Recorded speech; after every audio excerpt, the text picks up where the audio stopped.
Hello, my name is Darlene DeCrane, and I'm a retired elementary teacher. I taught grades 1, 3, and 4.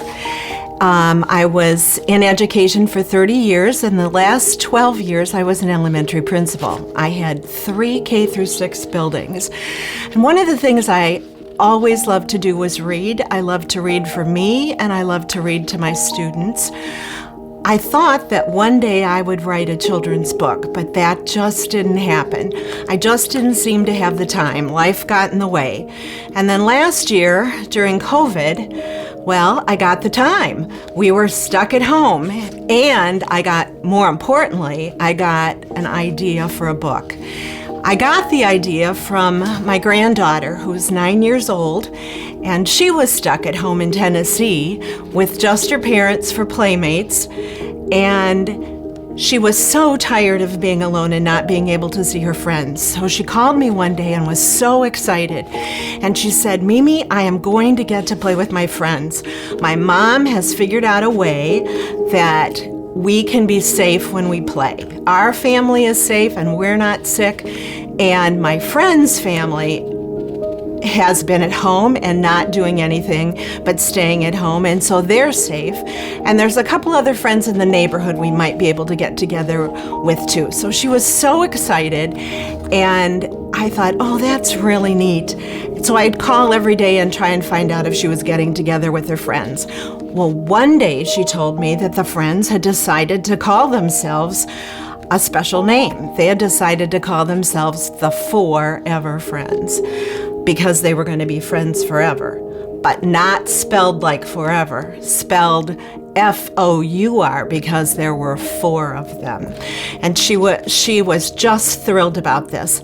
And she said, and one of the things we're doing, Mimi, is we're writing a rap. We're writing a rap about COVID.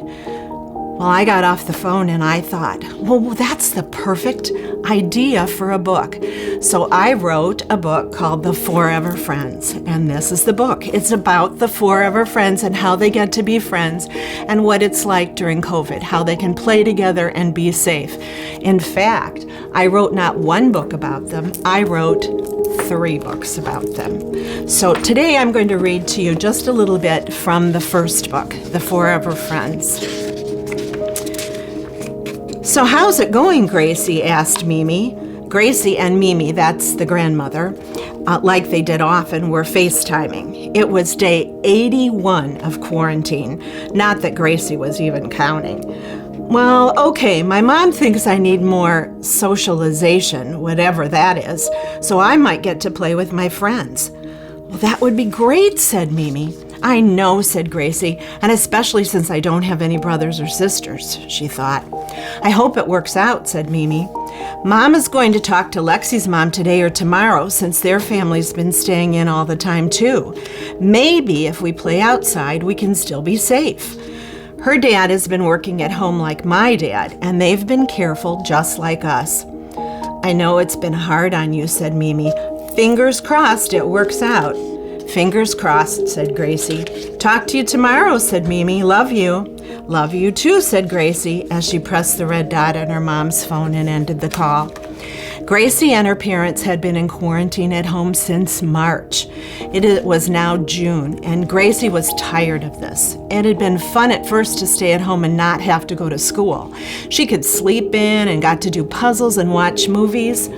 All the schools were closed because of COVID-19. That was a kind of virus that was infecting many people all over the world. Even scientists didn't know much about COVID. Everyone had to stay at home so they did not spread the germs to other people. It was called quarantine. Everyone watched TV or read the news to find out what to do.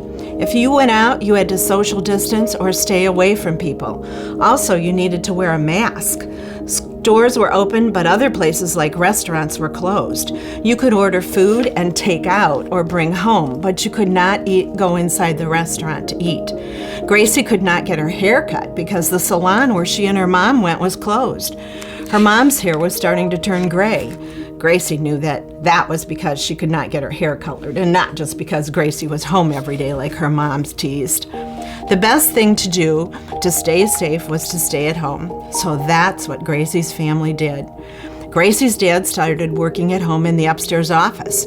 When they realized that quarantine was going to last more than 2 weeks and probably until the end of the school year, Gracie's mom had been helping Gracie at home. They did a lot of things together, like math, reading, science, social studies, and art. She liked art the best because there was an online class and the teacher was awesome.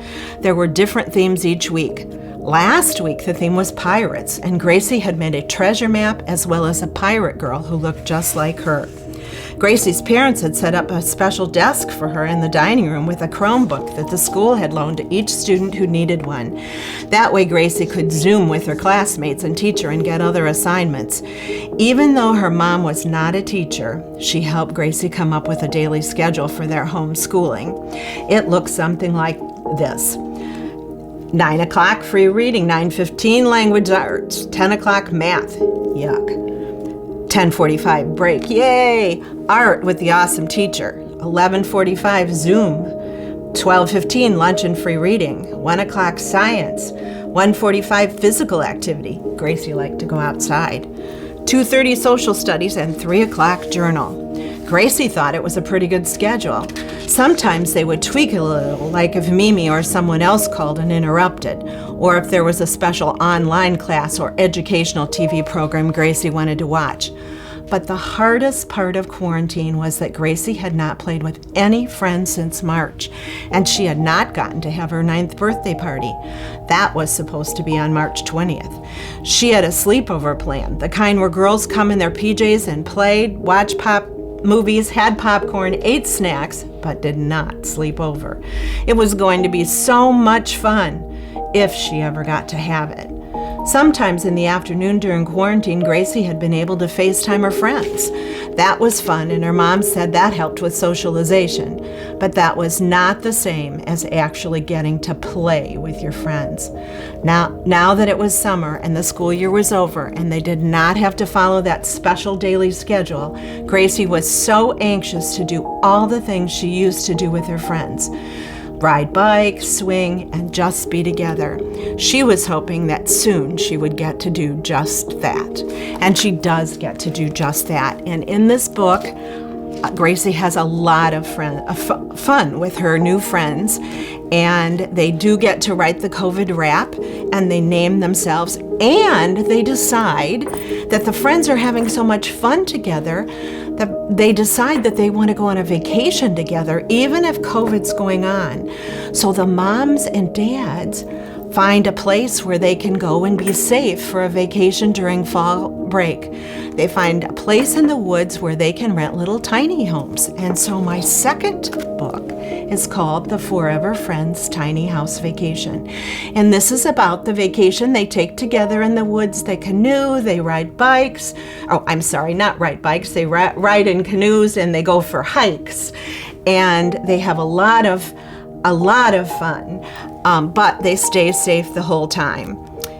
And then I wrote one more book because COVID went on for a long time. These 9-year-old girls turned 10 during COVID. So the last book is called The Forever Friends Turn 10. And they get to plan safe birthday parties. And they celebrate the holidays in a safe way. And they have so much fun on their tiny house vacation, they decide to go on another vacation to the beach.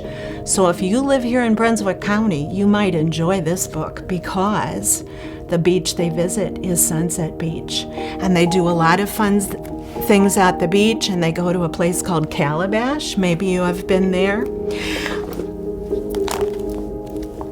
So if you're interested in reading The Forever Friends, you really can't find it in any stores, but you can go on our website, www.theforeverfriends.com, and we have a direct purchase link. We have also donated some books to Brunswick County schools, so maybe your school already has one of the copies of the book, and I hope you enjoy reading them.